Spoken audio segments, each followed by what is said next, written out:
Fue cuestionado por una azafata que, sin rodeos y sin ningún indicio de cortesía, le pidió que demostrara que su boleto era auténtico, como si la idea de que él pudiera estar en primera clase fuera más una sospecha que una posibilidad. Pero lo que sucedió después, con una respuesta tan simple como devastadora, no solo dejó sin palabras a la tripulación, sino que provocó una reacción en cadena que alcanzó a los altos mandos de la aerolínea, a los medios internacionales y a una multitud de pasajeros que jamás imaginaron ser testigos de un momento que marcaría un antes y un después en la historia de los vuelos comerciales. Antes de comenzar, cuéntanos en los comentarios desde qué parte del mundo estás viendo esta historia. Y si te gusta este tipo de contenido, no olvides compartir, dar like y suscribirte para más historias como esta con Ava. Desde que cruzó la manga de abordaje, Malika de Bayo sintió lo que había sentido demasiadas veces desde que comenzó a volar en primera clase por trabajo, por mérito, por derecho y por logros ganados con esfuerzo. Ese cambio sutil en el ambiente, esa mirada que se posa un segundo más de lo necesario, ese gesto de los labios apretados que no dice nada pero lo dice todo, como si el aire se volviera un poco más denso solo porque un hombre negro, vestido con traje hecho a medida y un maletín de piel genuina, tomaba el mismo camino que quienes creen que esos asientos tienen apellido y no precio. Malik no mostró incomodidad, no titubeó, no dio explicaciones, simplemente caminó hacia el asiento uno a como quien conoce su lugar porque lo ha construido paso a paso, sonrisa a sonrisa, contrato a contrato, y tras guardar su maleta en el compartimento, se sentó, se ajustó el reloj, encendió su tableta y comenzó a revisar unos documentos financieros con la misma tranquilidad con la que otros revisan el menú de bebidas. Pero no pasaron ni 2 minutos antes de que una azafata, alta, delgada, pelo recogido, y una expresión que quería ser profesional pero no alcanzaba a disimular su incomodidad, se acercara con una sonrisa congelada y una frase que encendió una chispa en todos los que estaban sentados cerca. Disculpe, señor. ¿Puede mostrarme nuevamente su pase de abordar? Este asiento es exclusivo de primera clase.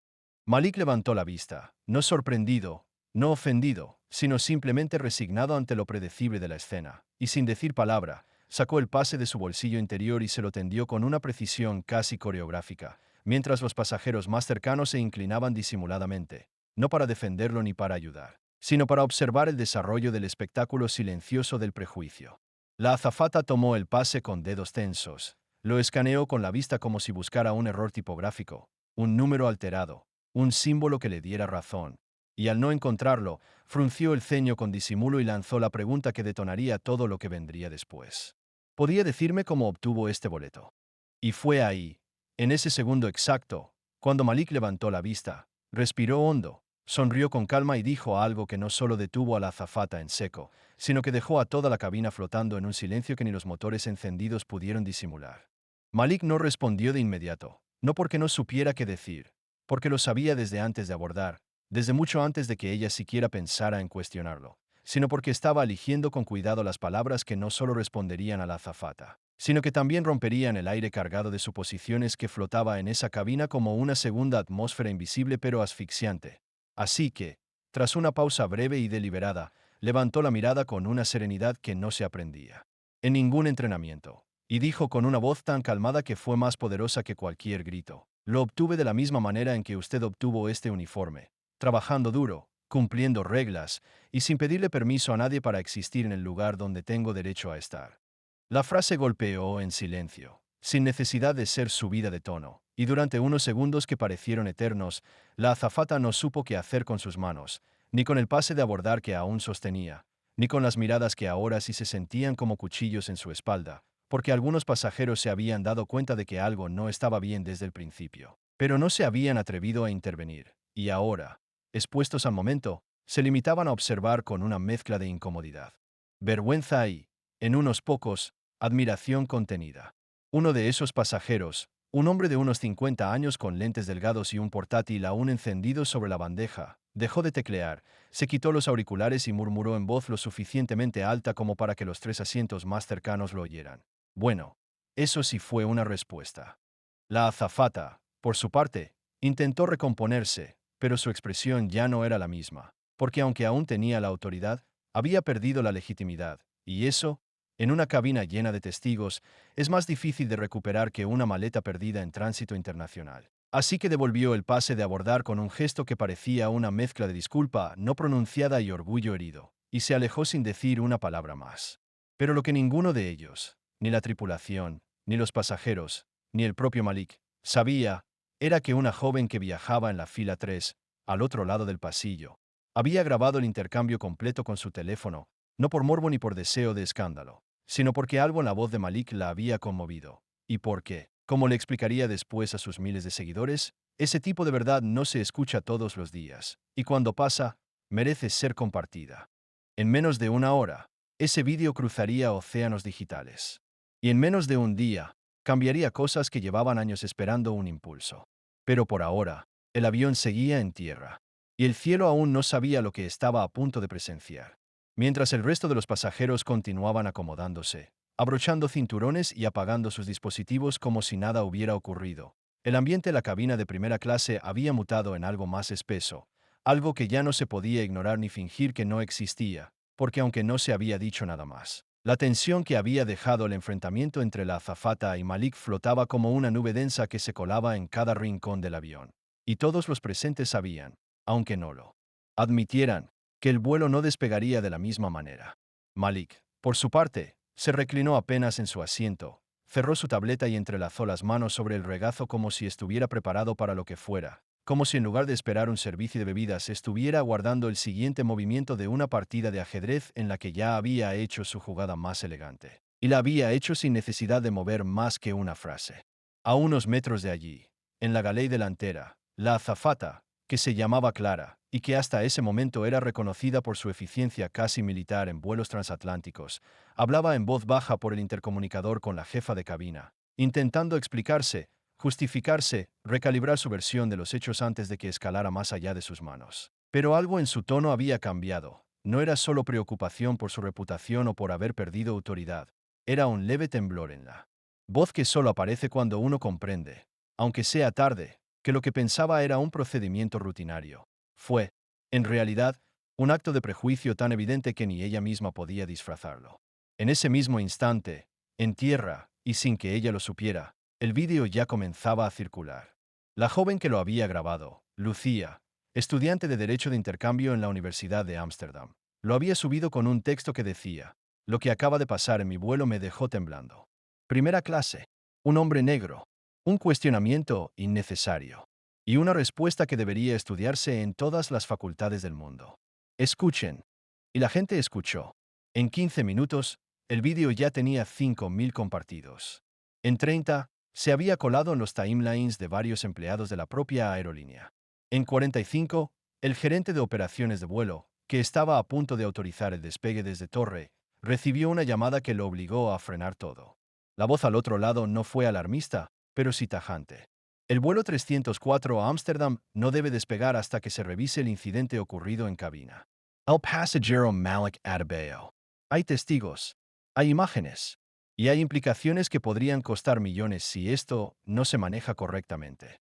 Ya, el capitán, sorprendido pero obediente, anunció con voz serena una demora por verificación técnica de último momento, aunque él sabía, y muchos ya sospechaban, que el problema no estaba en el fuselaje ni en el radar.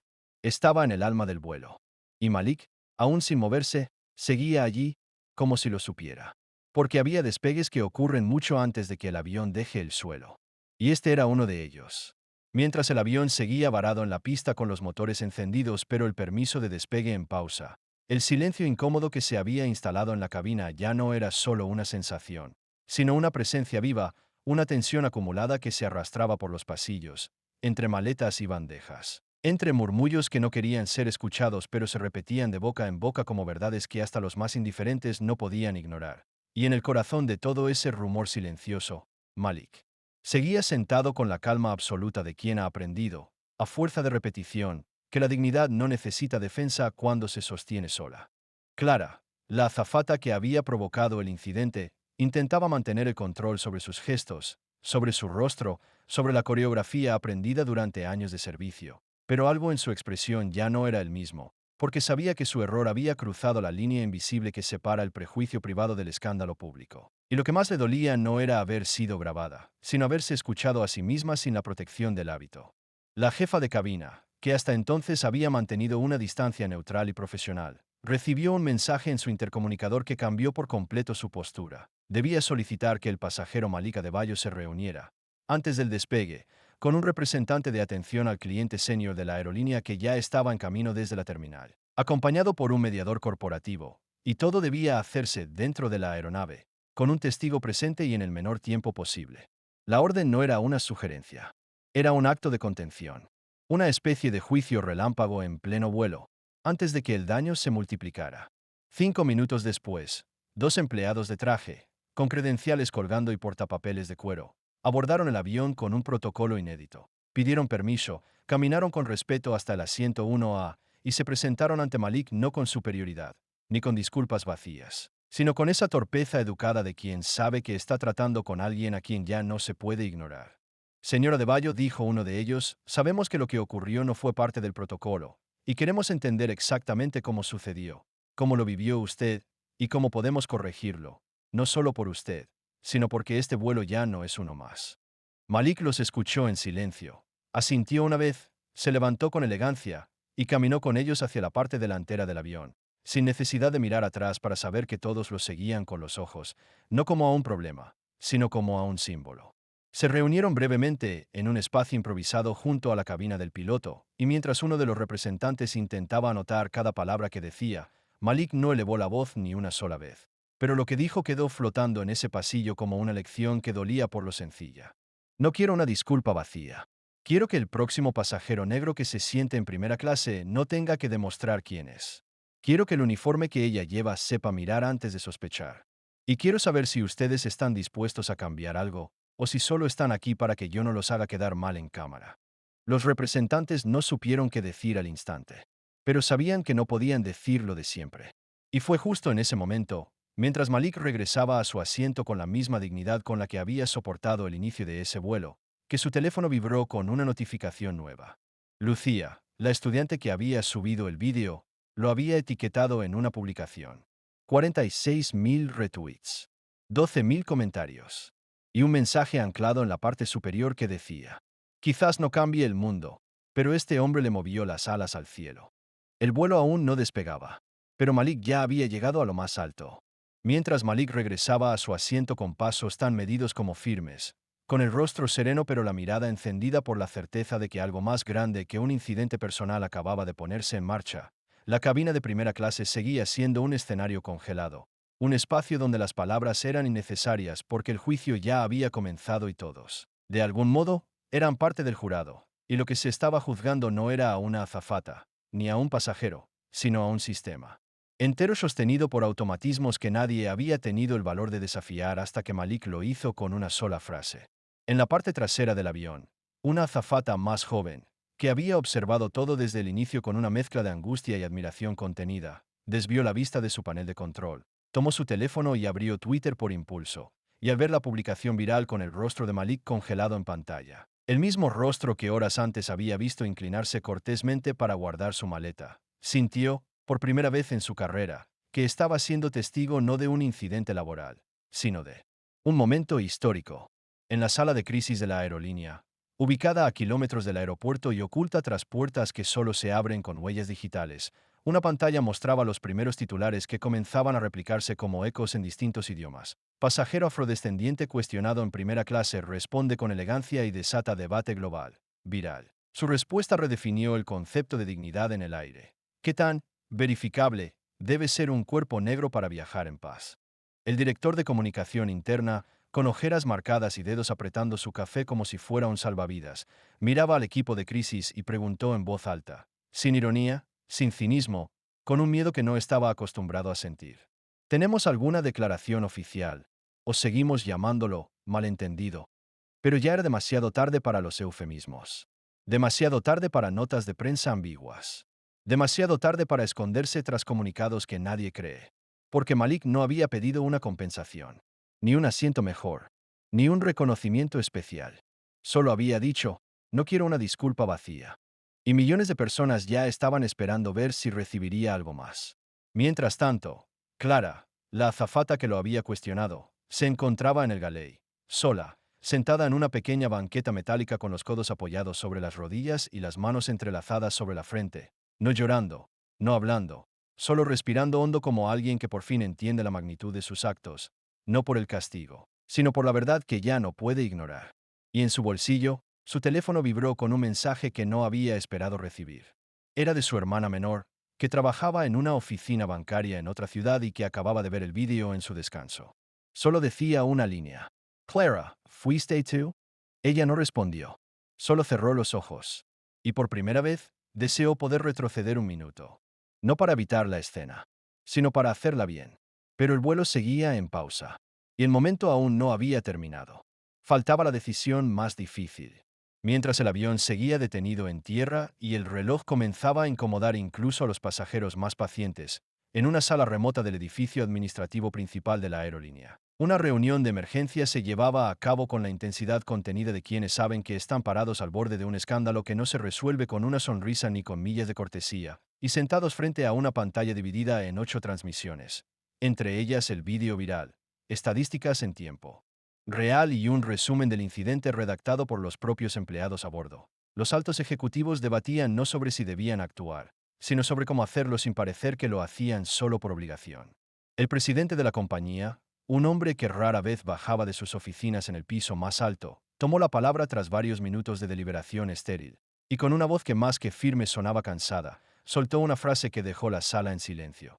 No quiero saber quién tiene la culpa. Quiero saber qué estamos dispuestos a hacer para que mañana no tengamos otro Malik Adebayo en cámara, preguntando por qué tiene que demostrar que pertenece a un asiento por el que pagó. Fue entonces cuando se tomó una decisión sin precedentes. No se emitiría un comunicado estándar. No se enviaría una disculpa general. Se haría algo real, inmediato, visible.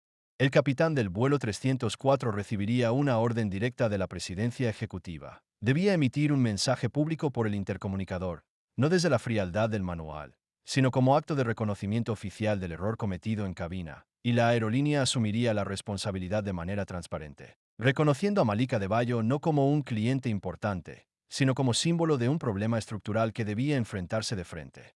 Y así, mientras la señal de abrochar cinturones se mantenía apagada, y los pasajeros empezaban a preguntarse si el vuelo sería cancelado, el altavoz de la cabina se encendió con un sonido agudo y breve que silenció las conversaciones al instante, y una voz grave, firme y cuidadosamente medida comenzó a hablar. Estimados pasajeros, les habla el capitán del vuelo 304 con destino a Ámsterdam. Esta no es una comunicación habitual, pero la situación de hoy tampoco lo ha sido. Antes de despegar, quiero informarles que, por decisión de la Dirección General de la Aerolínea, asumimos públicamente la responsabilidad por un acto de discriminación ocurrido en esta cabina, que no representa los valores que pretendemos sostener, pero que sí refleja los errores que aún cargamos. La cabina se sumió en un silencio absoluto. Queremos reconocer al señor Malik Adebayo, continuó la voz, quien respondió con dignidad, con respeto y con una entereza que nos obliga a todos, tripulación, dirección y pasajeros, a revisar qué hacemos, qué permitimos y qué callamos. Una pausa. Y luego, la frase final. El vuelo aún no despega, pero tal vez, con este paso, estemos más cerca de aterrizar en algo mejor. No hubo aplausos. No hubo murmullos. Solo silencio. Y miradas. Y una sensación profunda de que algo verdadero acababa de ocurrir. Malik cerró los ojos por un instante, no como quien se relaja, sino como quien confirma en su interior que su respuesta no solo cambió una escena, cambió el rumbo. Pero aún faltaba el aterrizaje. Y lo más inesperado de todo. Después del mensaje del capitán, el avión por fin recibió autorización para despegar. Y mientras los motores rugían con ese empuje implacable que marca el inicio del ascenso, todos los pasajeros, desde primera clase hasta la última fila de turista, sentían que aquel vuelo ya no era solo una conexión entre dos ciudades, sino una historia viva que había comenzado en tierra y ahora surcaba el cielo con un nuevo rumbo, no trazado por radares, sino por la conciencia de quienes lo vivieron. Durante el vuelo, la atmósfera fue radicalmente distinta a lo habitual. Ya no se hablaba en voz alta sin cuidado, ya no se evitaban las miradas incómodas, ya no se fingía indiferencia. Los pasajeros que antes habían callado ahora encontraban en sus gestos pequeños actos de redención. Una sonrisa, un asentimiento, un gracias tímido al pasar por el pasillo, como si cada uno intentara, a su modo, reconocer que lo que presenciaron no era solo un incidente, sino una llamada de atención directa. Malik, sin embargo, no buscaba reconocimiento, ni entrevistas, ni palmaditas en la espalda. Simplemente volvió a abrir su tableta, revisó sus archivos, escribió algunas notas personales, tal vez reflexiones, tal vez planes, y se mantuvo sereno, sabiendo que el verdadero valor de su respuesta no estaba en cuántas personas la aplaudían, sino en cuántas la comprendían. Pero entonces, cuando el avión ya había iniciado su descenso y los pasajeros comenzaban a guardar sus pertenencias, algo ocurrió que nadie anticipó. Clara, la azafata que había iniciado todo con su cuestionamiento lleno de prejuicio, se acercó una vez más al asiento 1A, esta vez sin altivez, sin guión, sin sonrisa forzada y con los ojos húmedos, deteniéndose a medio metro de Malik como si necesitara permiso para hablar. Él la miró, sin hostilidad, solo expectante. Y ella, tras respirar hondo, pronunció lo que muchos deseaban oír pero que no todos tienen la valentía de decir. Señora de Bayo, no vengo con una disculpa escrita, ni con una orden de arriba. Vengo porque después de lo que pasó, entendí que yo también tengo que cambiar. Nunca me cuestioné cómo miro a los demás, ni qué filtro uso sin saberlo. Hoy usted me lo mostró, sin gritarme, sin humillarme. Y eso no se olvida. Malik no dijo nada al principio. Solo asintió una vez, con un respeto profundo, y respondió con una frase simple pero exacta. No hay cambio real si no duele un poco primero. Ella bajó la cabeza, le agradeció en voz baja y se alejó entre los murmullos suaves que ya comenzaban a extenderse por la cabina. Y fue entonces, al tocar pista, cuando ocurrió lo más inesperado. Mientras el avión frenaba y los pasajeros se preparaban para levantarse, un hombre en clase ejecutiva comenzó a aplaudir, no con euforia ni como una tradición automática, sino con la firmeza de quien reconoce un acto de verdad. Y uno a uno, sin que nadie lo pidiera, más manos se sumaron. Primero tímidamente, luego con más fuerza, hasta que toda la cabina, primera clase, business, económica, estalló en un aplauso cerrado, no por el aterrizaje, sino por la lección, por el ejemplo, por lo que había ocurrido en ese cielo que, por una vez, se volvió más justo. Malik no se levantó de inmediato. Solo observó por la ventanilla, donde el sol comenzaba a abrirse paso entre las nubes grises del amanecer. El vuelo había terminado, pero el impacto apenas comenzaba. Cuando los pasajeros comenzaron a salir del avión, lo hicieron con un orden y una calma que no parecían hacer de la costumbre sino del respeto, como si cada uno entendiera que lo que habían presenciado no debía pisarse con prisas ni opacarse con la típica urgencia de recoger equipaje y buscar transporte, porque este vuelo, el vuelo 304, ahora famoso no por su ruta, sino por su historia, ya no era solo una experiencia individual, sino un relato compartido que todos sabían que, de un modo u otro, contarían más de una vez. Malik fue de los últimos en bajar, no porque esperara un reconocimiento ni porque quisiera extender el momento, sino porque había aprendido, con los años y las batallas, que a veces la última palabra la tiene el que observa con más paciencia, el que no corre para ganar, sino que camina para permanecer. Al cruzar la manga de desembarque, lo esperaba una sorpresa que no aparecía en el itinerario ni en ninguna pantalla. Un pequeño grupo del personal ejecutivo de la aerolínea, con rostros tensos pero sinceros, y en el centro, una mujer de traje gris claro que no vestía uniforme, pero cuyo porte era inconfundible. Era la CEO. Sin cámaras, sin comunicados. Solo ella y una hoja en la mano. Señora de Bayo dijo con voz firme y sin rodeos, no vengo a pedirle que olvide lo que pasó, ni a proteger la imagen de la compañía. Vengo a decirle, frente a mi equipo, que a partir de hoy su nombre no será solo el de un pasajero que enfrentó una injusticia, sino el de la persona que motivó el cambio que por años postergamos. Y entonces le extendió la hoja, que no era una carta formal ni un documento jurídico, sino un borrador de política interna, un nuevo protocolo obligatorio de verificación de identidad, redactado en tiempo récord, donde se exigía entrenamiento específico para evitar prejuicios raciales en procesos de abordaje y atención al cliente, y donde su nombre aparecía en el encabezado como Marco Adebayo, modelo de intervención ética en cabina. Malik leyó en silencio. Luego levantó la vista y preguntó, ¿y esto es permanente? La CEO asintió sin titubeos. Desde hoy, para siempre, y firmado por mí. Él no sonrió, solo extendió la mano y dijo, entonces empieza a valer la pena volar con ustedes. Y así, mientras otros pasajeros recogían maletas o subían a taxis, Malik Adebayo salía del aeropuerto sin necesidad de mirar atrás, sabiendo que ese día no solo había defendido su lugar, sino que había abierto espacio para muchos otros que vendrían después y que, gracias a él, tal vez nunca tendrían que responder la pregunta, ¿usted cómo consiguió este boleto? El cielo, ese cielo que tantos lo habían obligado a justificar, por fin le pertenecía por completo.